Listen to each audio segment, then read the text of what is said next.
Frédéric Rennevet, bienvenue et merci d'avoir répondu présent à notre émission de débat et d'interview. Vous êtes candidat au conseil administratif, PS.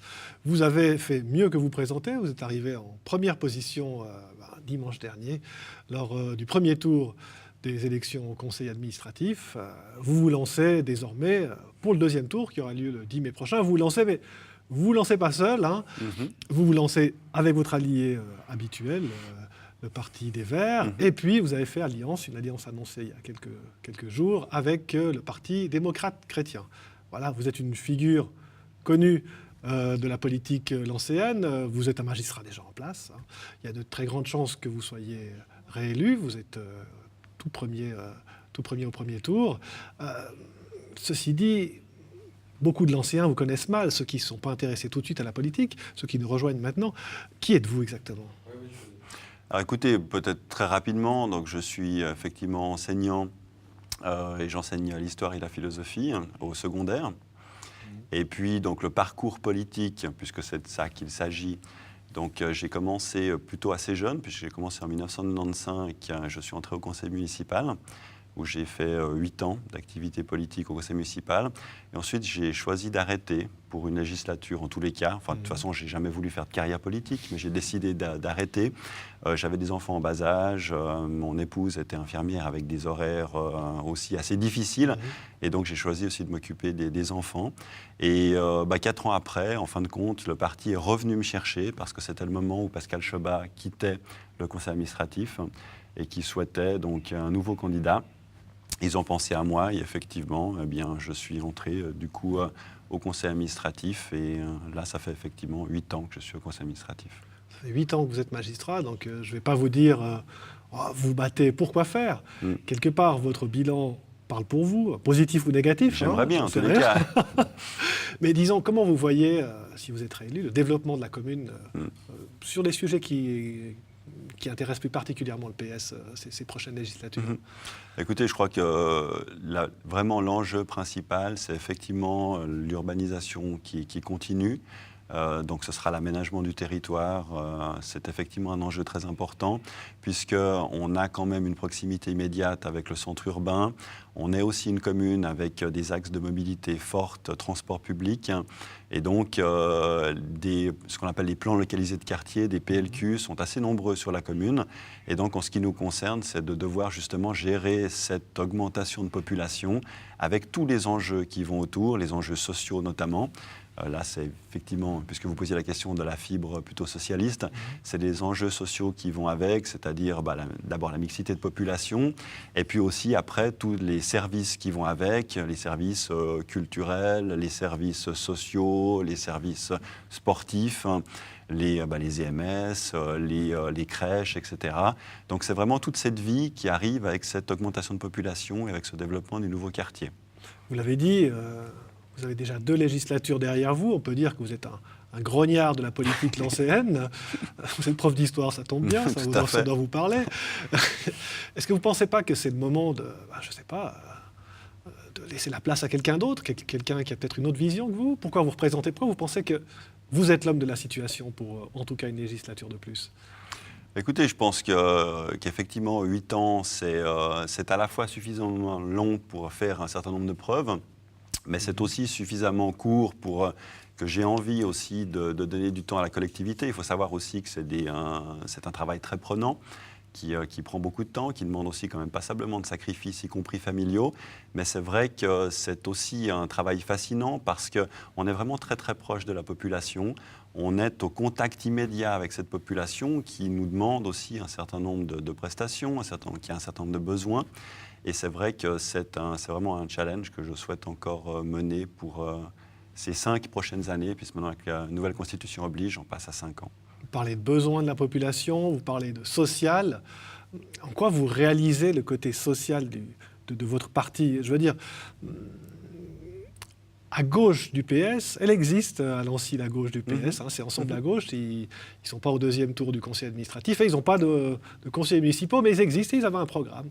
Et ils le disent clairement, le Parti socialiste a perdu son âme, il ne fait pas assez de social, il n'aide pas assez les gens dans les embêtements, il n'aide pas assez les gens à trouver un loyer très modérés. Qu'est-ce que vous répondez à ces critiques ? Écoutez, je crois que justement dans une commune, l'avantage, comme je disais, on est vraiment très proche de la population. On ressent aussi les besoins immédiats par les contacts qu'on a tout le temps avec la population. Et je pense que justement, c'est cette proximité-là qui peut permettre d'apporter un certain nombre de choses très concrètes. On est en train de construire en ce moment, dans le quartier de la Chapelle, une crèche d'à peu près une centaine de places qui va ouvrir cet été. C'est la construction de ce qu'on appelle aujourd'hui un IEPA, c'est pour les personnes âgées, qu'on appelait avant les D2, qui sont aussi des réponses au vieillissement de la population et donc aux besoins de se loger pour cette population. Donc on construit, on réalise des choses qui sont directement au bénéfice de la population. Ces deux exemples, mais on pourrait citer aussi au niveau sportif, la construction de salles omnisports aussi pour la population en général, etc.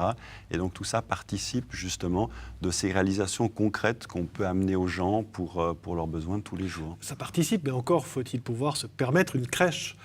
Dans ce sens-là, l'accès est parfois un petit peu difficile. Ma vraie question, c'est celle-là. En fait, vous avez fait une alliance avec les Verts et avec le PDC à votre droite. Est-ce que finalement, pour faire cette alliance, vous n'avez pas vendu un petit peu votre âme sociale ? Il faut trouver un programme commun. Alors finalement, lâchons un peu du lest.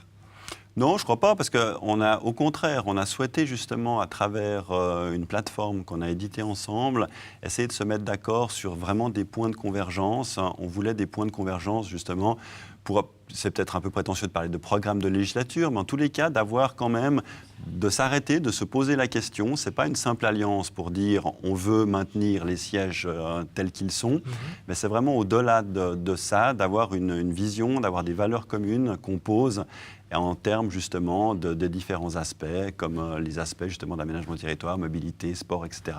De pouvoir montrer que non, ce n'est pas juste une alliance de circonstances, c'est vraiment une façon de porter les choses ensemble et de construire sur ces 5 prochaines années, ce qui est quand même assez long, 5 ans, justement de construire quelque chose autour de valeurs communes. Même si encore une fois, on a tous des partis différents, et c'est évident qu'on ne partage pas tous exactement les mêmes idées. C'est ce qui fait la richesse aussi. Tout à fait. Vous l'avez dit, vous l'avez même répété, valeurs communes. Mais aujourd'hui, qu'est-ce qui fait la spécificité du PS ? Est-ce qu'elle existe encore ? Écoutez, moi j'en suis persuadé, sinon j'aurais changé de parti. Je pense que non, effectivement, le Parti socialiste, d'autant plus dans les communes suburbaines, a vraiment un rôle à jouer, parce qu'on a effectivement dans les communes en périphérie de la ville de Genève, Aunay, Lancy, Vernier, etc., on a des enjeux sociaux qui sont très très forts. On a des difficultés très concrètes de logement, de difficultés de trouver un emploi, etc. Et je suis persuadé vraiment que justement, d'autant plus dans ces communes, on a un vrai rôle à jouer pour trouver des solutions, pour justement apporter des réponses à ces problématiques sociales qui sont criantes. Je prends l'exemple de l'école des Palettes. C'est quand même une école en REP, réseau d'enseignement prioritaire, ce qui veut bien dire que c'est un quartier, effectivement, qui est considéré par le canton comme défavorisé. Et donc, c'est un quartier sur lequel, par exemple, mais il y a d'autres quartiers sur Lancy, on doit intervenir de façon plus fine, vu les enjeux de difficultés, justement, et c'est notre rôle de le faire. Très bien.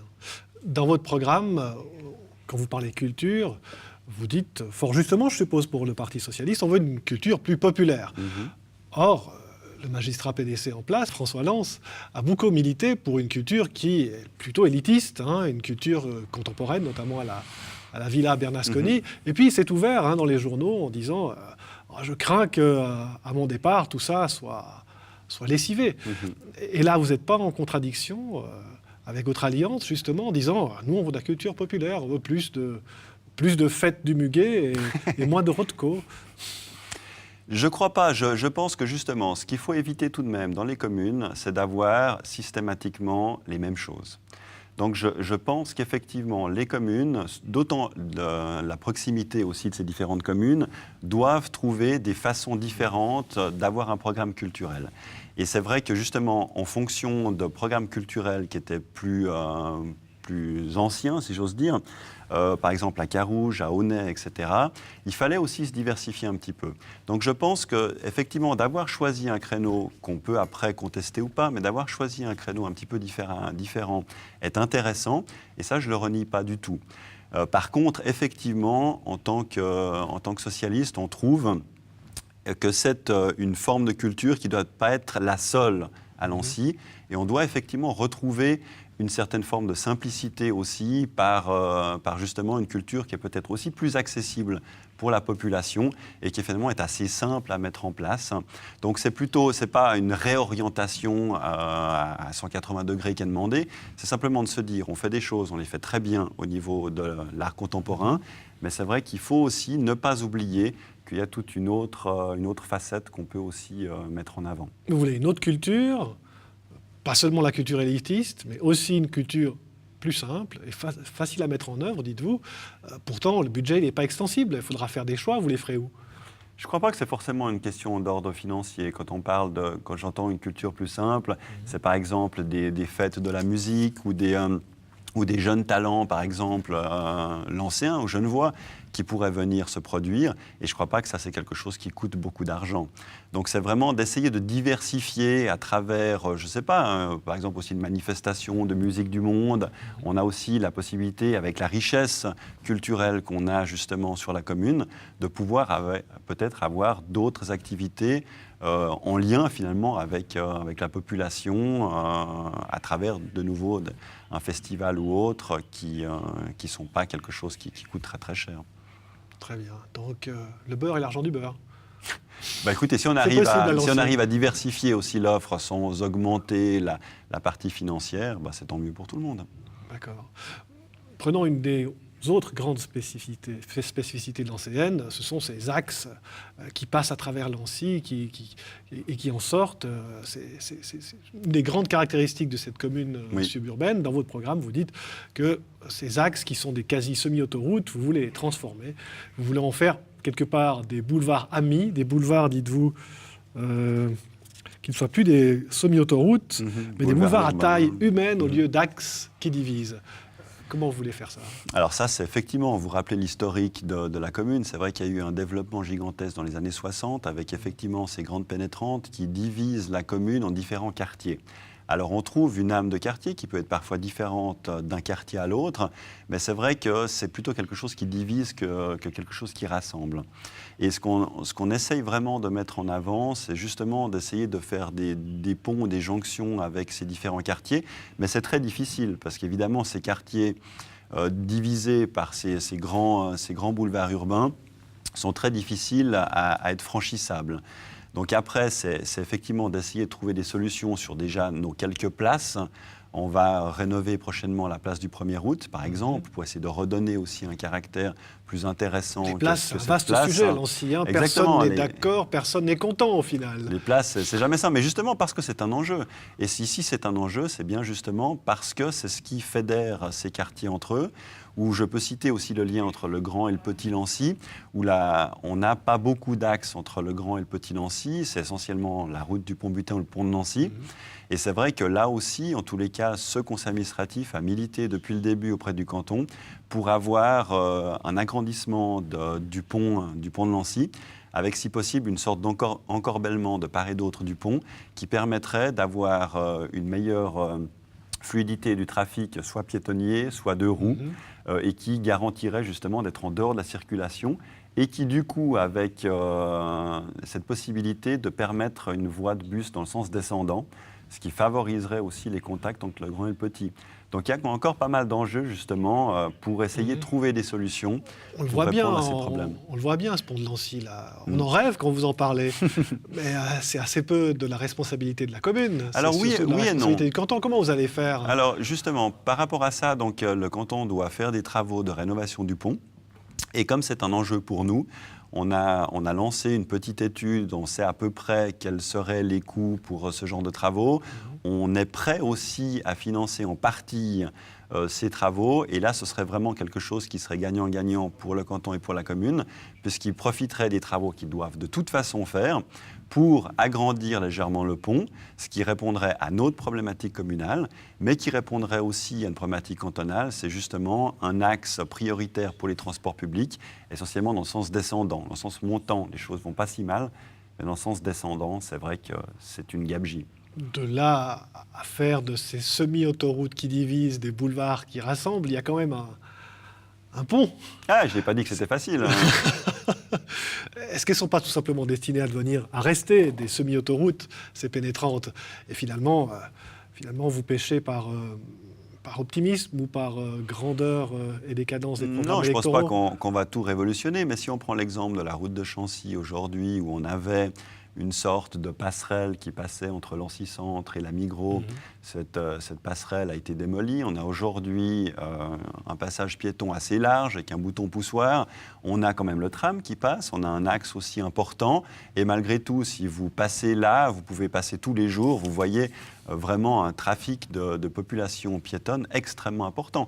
Donc c'est possible, il faut effectivement du temps, il faut négocier aussi avec le canton, puisque notre marge de manœuvre est assez faible. C'est une marge de manœuvre de proposition, mais c'est vrai qu'il faut remettre l'ouvrage sur le métier. Vous voulez continuer à lutter contre le canton? Parce que finalement, le canton a souvent, disons, une attitude un peu condescendante. C'est lui qui dirige, c'est lui qui trace, et puis finalement, les communes, elles suivent. Un petit peu comme l'intendance avec le général de Gaulle. Alors peut-être que cette répartition, cette modification de la répartition canton-commune pourrait être de nature à améliorer les choses, mais je crois que c'est vraiment notre force de proposition aussi, nos possibilités qu'on peut mettre en avant justement pour essayer de faire en sorte que le canton aille dans notre sens, qui est important. Je parlais de cette proximité avec la population.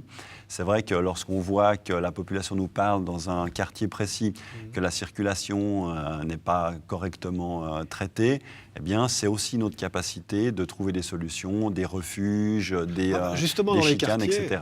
Dans les quartiers, là, vous avez des envies de changer les choses dans la circulation. On a installé des dodanes, des gendarmes couchés, élargissement des trottoirs, vous en avez ajouté d'autres. Oui, parce que pour nous, ce qui est important, c'est qu'on a ce qu'on appelle les axes de réseau primaire. Les axes de réseau primaire, c'est justement les grandes routes qu'on abordait précédemment. Et pour ces axes, c'est vraiment les axes où la circulation automobile doit passer. Et dans les quartiers, on a les voies dites secondaires qui sont de la responsabilité de la commune. Et pour ces voies-là, on a une vraie marge de manœuvre. Et justement, l'idée, c'est vraiment d'essayer de faire en sorte, par toute une série de moyens, à la fois pour contraindre d'une certaine façon le trafic pendulaire ou de transit, de rester sur ces axes principaux, mais c'est aussi de redonner une certaine convivialité à ces quartiers par justement une circulation plus faible parce qu'on a poussé les voitures à rester sur les axes primaires et aussi plus intéressante parce qu'on a justement des voitures qui vont moins vite, des revêtements phono-absorbants qui diminuent les nuisances sonores. On a aussi un certain nombre d'aménagements qui rassurent la population. Justement, les enfants, les aînés aussi, on a quand même beaucoup d'endroits où on a foyer handicap, on a justement des centres pour personnes âgées, etc. Et donc, c'est de trouver des solutions pour cette population-là. Oui, finalement, la rue, elle n'est pas extensible à loisir non plus. Il faut une place pour les piétons, pour les vélos, pour les voitures. Vous ne voulez pas concilier un peu tout et son contraire? Non, parce que c'est vraiment de favoriser une autre mobilité. Là, je crois qu'on est vraiment sur la même longueur d'onde avec les Verts. C'est vraiment d'essayer justement que dans les quartiers, on ait uniquement le trafic résidentiel. C'est en tout cas de faire des mesures suffisamment fortes pour que ça se fasse. C'est aussi évidemment améliorer la situation, notamment par des pistes cyclables pour les deux roues, pour donner aussi envie et rassurer les gens qu'une autre mobilité est possible. Et c'est aussi de favoriser les transports publics. Et je crois qu'on a montré aussi au cours de toutes ces années, par justement l'arrivée du tram et au Grand et au Petit Lancy, en insistant aussi pour avoir des cadences de bus plus importantes, petit à petit, ça paye. Très bien. En parlant de tram, un tram dont on parle beaucoup en ce moment, c'est la future arrivée du tram 15, qui va passer par la rue du Curé-Beau. Vous dites dans votre programme, mais là encore, j'ai l'impression que vous essayez de concilier la chèvre et le chou, préserver l'existant et écouter les envies légitimes de la population. Ça veut tout et rien dire, non ? Non, parce que de nouveau, là, je crois que pour l'arrivée du tram, les gens pensent que c'est une bonne idée. En tout cas, je pense que l'arrivée du tram, encore une fois, peut améliorer aussi cette haute mobilité dont on vient de parler, mais ça ne va pas se faire à n'importe quel prix. Et c'est vrai que dans ce quartier-là, il y a beaucoup de difficultés, parce qu'on a déjà aujourd'hui des bandes herbeuses qui sont relativement faibles. On a aussi un problème de parquage de voitures automobiles, où il y a déjà aujourd'hui pas suffisamment de parking, où on a effectivement des difficultés avec des barres d'immeubles aussi qui datent d'un grand nombre d'années et qui là aussi justement des fois en termes de gestion entre la circulation piétonne, la circulation automobile, etc. est insatisfaisante.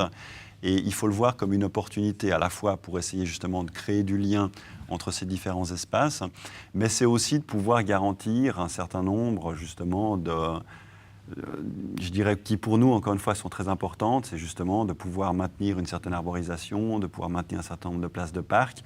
Donc oui, à l'arrivée du tram, mais ça doit se faire de nouveau en concertation. Et c'est vrai que dans un premier temps, le canton est arrivé un petit peu comme l'éléphant dans le magasin de porcelaine. Et puis, il faut montrer que voilà, il y a des enjeux à Lancy, il faut qu'ils les prennent en compte. L'éléphant est arrivé dans le magasin de porcelaine, mais le propriétaire du magasin de porcelaine, la commune de Lancy, n'a pas poussé des hauts cris au départ. Il a fallu une constitution d'association, les passereaux, Alma, pour que tout à coup, la commune se réveille et dise au canton « Ah non, on a des spécificités ». Vous n'avez pas l'impression d'être parti un peu tard? Non, pas du tout. Simplement, on essaye justement de faire notre travail, mais on ne le clame pas tout le temps dans la rue. Donc c'est clair que depuis le début, on a des rencontres très régulières avec le Conseil d'État, on discute, on essaie de négocier. Donc on fait notre travail, mais c'est vrai qu'on ne le clame pas forcément sur tous les toits. Et je dirais que l'avantage effectivement de cette association, c'est d'avoir mis en lumière aussi toutes ces difficultés-là. Eux le font aussi évidemment en termes associatifs, par le biais d'initiatives, par le biais de rencontres publiques, etc. Donc je pense qu'on joue un rôle tout à fait complémentaire. Votre allié, le PDC, lui, pour compenser l'intégralité des places de parc en sous-sol, dans un parking souterrain. Vous n'avez pas parlé de parking souterrain, c'est quelque chose qui vous divise? Pas forcément, mais c'est vrai qu'on sait aussi, de nouveau, c'est que si on exige ce genre de choses, le canton pourrait très bien nous dire vous êtes bien gentil, mais financez-le. Et c'est vrai qu'on sait très bien qu'un parking souterrain coûte extrêmement cher. On est à peu près à 40 ou 45 000 francs la place, donc on le voit, pour les besoins, c'est énorme. Donc il faut aussi, de nouveau, qu'on puisse montrer au canton ces difficultés-là en termes de parking, et il faut qu'on trouve ensemble des solutions. Mais il peut y avoir plusieurs solutions. Ça peut être un petit bout effectivement du canton avec l'arrivée du tram. Ça peut être aussi les différents propriétaires privés des immeubles avoisinants qui cherchent aussi des places de parc. Donc on pourrait très bien imaginer un partenariat aussi avec ces privés pour justement tous ensemble trouver une solution dans le quartier. Avec 9 municipaux, le MCG est arrivé en tête des élections. Aujourd'hui, quelque part, cette alliance vers PDC-PS lui dénie ce droit. Vous sentez pas mal, finalement, de peut-être essayer de voler le siège du MCG, auquel il a droit? Non, pas du tout. Je crois que je suis vraiment un démocrate et si Roger Gollet devait être élu, c'est très bien pour lui et je travaillerai avec lui. Là n'est pas la question. Je crois que la question, elle est vraiment plutôt posée sur des valeurs et sur une façon, justement, d'arriver avec une vision, si possible, commune. C'est vrai que quand on regarde le programme du MCG ou le programme que nous essayons de mettre en avant, il y a des divergences très fortes. Donc il est évident que nous avons beaucoup plus de liens ou d'intérêts avec le PDC, qui a quand même eu à Lancy une fibre plutôt chrétienne sociale, et donc qui est finalement relativement proche de nos idées.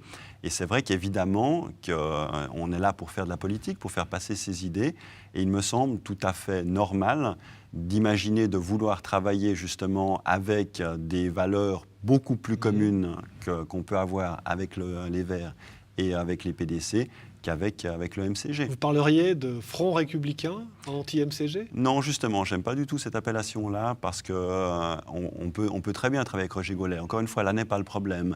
C'est vrai qu'on a voulu cette plateforme avec le PDC parce qu'on souhaitait ces valeurs communes. On s'est mis d'accord d'ailleurs sur une plateforme qui engage quand même les trois candidats, mais ça ne devait pas se faire à n'importe quel prix. C'est vrai que si aujourd'hui on s'était trouvé dans une configuration tout à fait différente et où nous avions un PLR qui restait, qui nous demandait de faire alliance contre le MCG, en tout cas à titre personnel, je l'aurais refusé.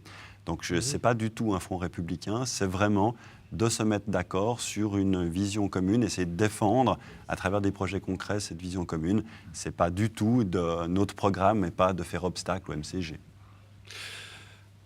C'est quelque chose qui doit encore être expliqué, parce que pour l'homme de la rue, c'est pas facile à comprendre. Deux partis de gauche qui font alliance avec un parti qui, au niveau cantonal en tout cas, est réputé être de centre droit. Certains disent même « c'est un peu copain comme coquin ». Ça fait plusieurs législatures que ces partis-là sont les seuls à régner sur la commune, en tout cas à l'exécutif. Et finalement, ils se cooptent entre eux pour rester là, sans plus rien changer. Finalement, c'est une histoire de pouvoir. Mais c'est exactement le contraire, hein. C'est-à-dire que pour nous, justement, c'est de défendre, encore une fois, je parle beaucoup de valeurs, mais pour moi, essentiellement, on fait de la politique, donc on a une vision, finalement, du développement de la commune qu'on partage. Et effectivement, comme vous le souleviez, ça fait 12 ans que ces trois partis travaillent ensemble, et franchement, travaillent plutôt bien, puisque ça fait 12 ans quand même que la commune se développe, qu'un certain nombre de prestations sont amenées, voire même améliorées. Et ça prouve quand même que ce trio fonctionne plutôt bien. Et c'est vraiment sur la base de ce travail-là que nous souhaitons poursuivre. Très bien. Monsieur Rennevé, je vous souhaite le plein succès. J'espère que le 10 mai verra se lever pour vous le soleil d'Austerlitz et non pas la Bérésina.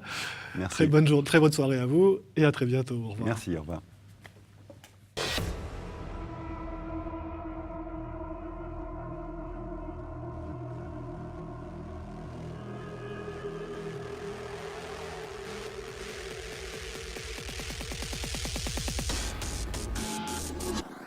Kill the flesh.